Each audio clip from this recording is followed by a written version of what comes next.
Hello guys, कैसे आप सभी लोग। नमस्कार, आदाब, सत श्री अकाल। Welcome to my channel anime studio. आपका स्वागत है एक नई वीडियो में।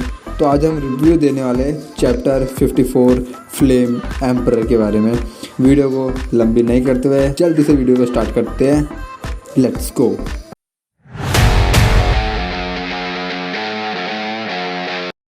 पहला सीन स्टार्ट होता है फ्लावर कैपिटल से। मून उसके डेंजरो और सभी को इकट्ठा करता है और कहता है कि इस सब के लिए हम लूफी को परेशान नहीं कर सकते। नेक्स्ट सीन उसके बाद चलता है एडमिरल आरामाकी चलते चलते फ्लावर कैपिटल की तरफ जा रहा है और उसके पीछे पेड़ पौधे उगते जा रहे हैं। तभी सारे समुराई उसके आगे आकर खड़े हो जाते हैं और तभी आरामाकी कहता है कि तुम यहाँ फालतू में आए हो, टाइम रहते यहाँ से। फिर आरामाकी कहता है कि तुम लूफी की तरफ से फाइट मत करो। नेक्स्ट सीन में राइजो आरामाकी को देखकर डेंजरो को बोलता है कि ये मरीन है, ये लूफी का एनिमी है। तो आरामाकी उससे कहता है कि इस दुनिया से बाहर भी देखो, सेलेस्टियल ड्रैगन ही गॉड है। इसके बाद आरामाकी और आकाजान की फाइट स्टार्ट हो जाती है।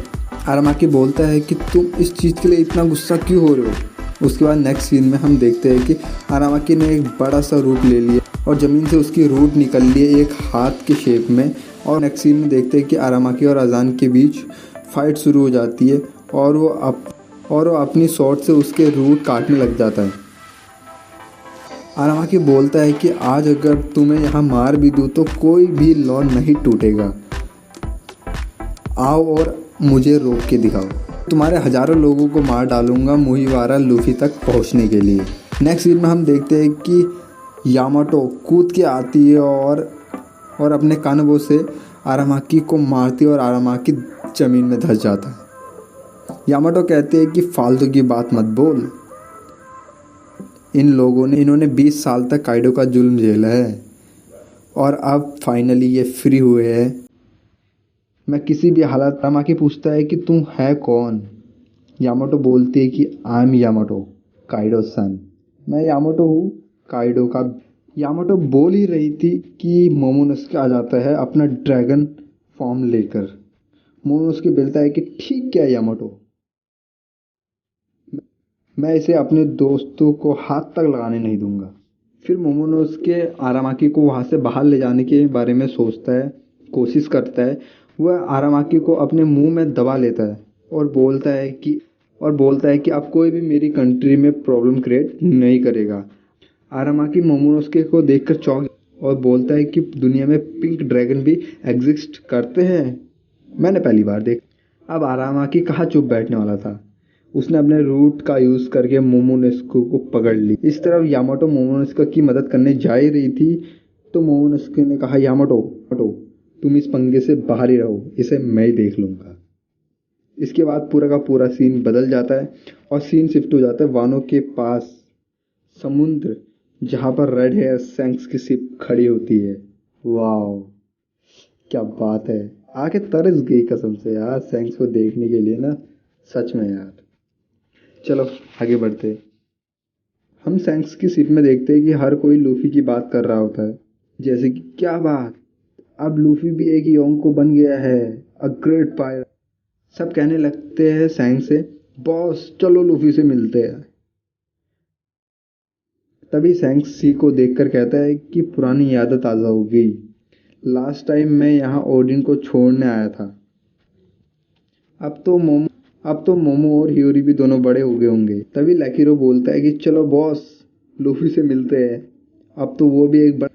तभी योसोफ बोलता है कि नहीं, मैं अभी अपने बेटे से मिलने के लिए मेंटली तैयार नहीं हूँ। तो क्यों होगा यार तू मेंटली तैयार, ऐसा भी कोई करता है। ऐसा यूसुफ ने इसलिए कहा क्योंकि वो अपनी मरती हुई बीवी को छोड़ के गया था और एक छोटे बच्चे को, जब वो सब छोटा छोटा था तब उसे छोड़ के गया था, उस हालत में छोड़ के चले गया था वो। तभी लिम्यूस बोलता है कि किड भी यही है ना, ज़्यादा टाइम नहीं हुआ उसे, हमसे भी लड़ाई की थी उसने। नेक्स्ट सीन में हम देखते हैं कि शैंक्स के पास एक न्यूज़पेपर है। वो न्यूज़पेपर को देख रहा है जिसमें लूफी के 5th गियर की। अब पूरा का पूरा सीन शैंक्स के फ्लैशबैक में चले जाता है। जहाँ पर CP9 से गम गम नोमी फ्रूट चुराने गया था सैंक्स। डैन बैगमैन बोलता है कि मरीन शिप में CP है, ये बड़ी प्रॉब्लम क्रिएट करेंगे।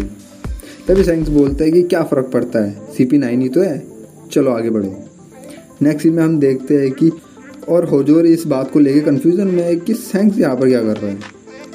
हमारे पास तो ऐसा कोई ट्रेजर भी नहीं है, एक नॉर्मल सा डेविल फ्रूट है जो कि इंसान को क्या बनाएगा, एक रबड़ ह्यूमन।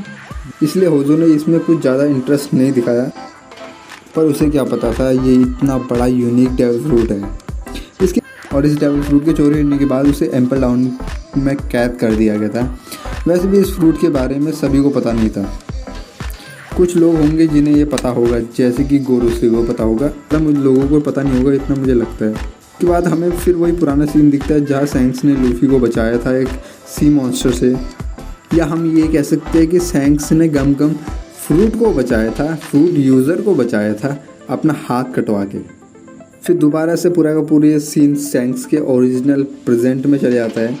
तो हम देखते हैं कि सैंक्स की शिप में कुछ छोटे पायलट्स भी हैं, उसके नीचे काम करते हैं, जो कि सफाई कर रहे हो वहाँ पर, और वो आपस में बात करते हैं और वो कहते हैं जो सैंक्स के शुरुआत के मेंबर है वह लूफी को जानते हैं कि लूफी एक मंकी जैसा है जो कि किसी के हाथ में नहीं आ सकता।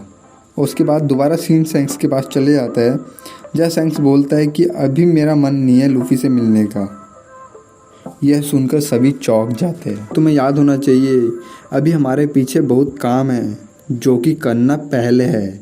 वह कहता है कि एक पायलट है बेस्लोन्यू नाम का, जो कि यह कहता है कि मैं लूफी के अंडर काम करता हूँ और वह हमारे फ्लैग को जला रहा है और कह रहा है कि लूफी के अंडर आ जाओ और हमें यह अंडर एस्टिमेट नहीं करना चाहिए, यह हमारा काम है।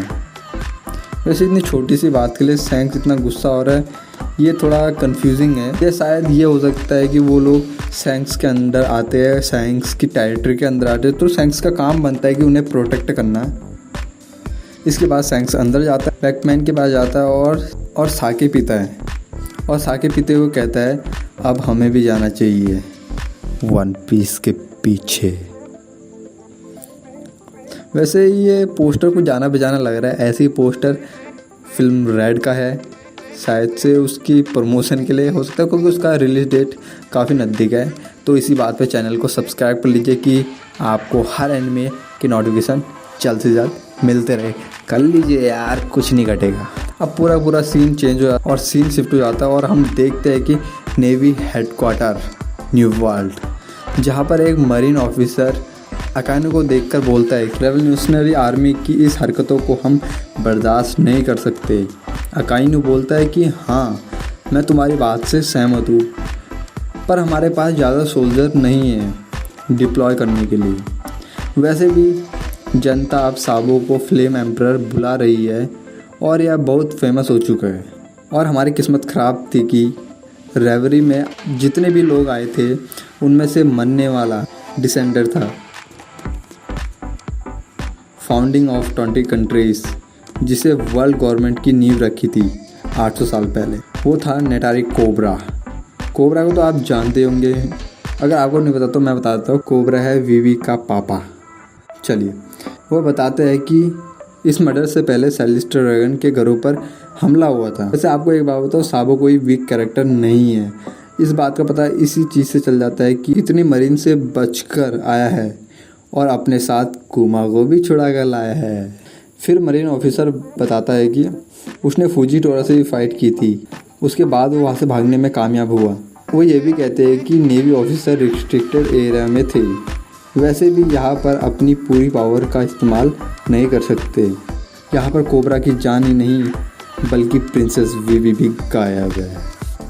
और हम यहाँ पर देखते हैं कि navy criminal affairs unit chief कुरोमा का चेहरा, जो कहता है कि हम अभी भी इस केस के पीछे हैं, जो कि सारी कहानियों को एक दूसरे से जोड़ता है। तभी काइज़रू बोलता है कि जो सेंट कार्लोस पर मर्डर अटैम्प्ट हुआ है, क्या हम उसे ऐसे ही जाने देंगे? अगर आप सेंट कार्लोस के बारे में नहीं जानते तो वो वही बंदा है जिसे लूफी ने पंच मारा था। इसके बाद कुरोमा बोलता है कि इंसिडेंट साबो से जुड़े हो सकते हैं, जो कि पूरी दुनिया में फ्लेम की तरफ फैल रहे हैं। और इसके बाद पूरा सीन चेंज हो जाता है और हम देखते हैं कि एक बड़ा सा पोस्टर लगा है जहाँ पर रोजर का एग्जीक्यूशन किया था और सभी तलवार लेकर चिल्ला रहे हैं, flame emperor Sabo, flame emperor Sabo, flame emperor Sabo. इसके बाद हम देखते हैं कि उसके ठीक नीचे एक बंदा खड़ा है जो कि माइक में फ्लेम एम्परर का इन्फ्लुएंस पूरी पायरेट दुनिया में भी फैल रहा है क्योंकि उसका छोटा भाई अभी अभी एक एम्परर बना है। अब टाइम बदल रहा है।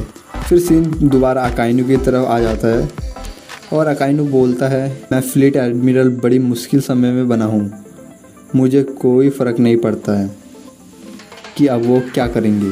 तो है गाइस, इसी तरह से चैप्टर 1054 फ्लेम एम्परर का यहाँ पर एंड होता है और हमें अगले चैप्टर का बेसब्री से इंतज़ार है। वैसे मैं काफ़ी सेटिस्फाइड हूँ कि 1 महीने के ब्रेक के बाद इतनी सारी इन्फॉर्मेशन हमें क्लियर होगी क्योंकि इसमें काफ़ी सारी इन्फॉर्मेशन है। जैसे कि हम सोचे थे कि साबो मर गया, साबो का एग्जीक्यूशन होगा करके काफ़ी सारी माइंड में बातें चल रही थी, वो सारी बातें आज क्लियर हो चुकी हैं।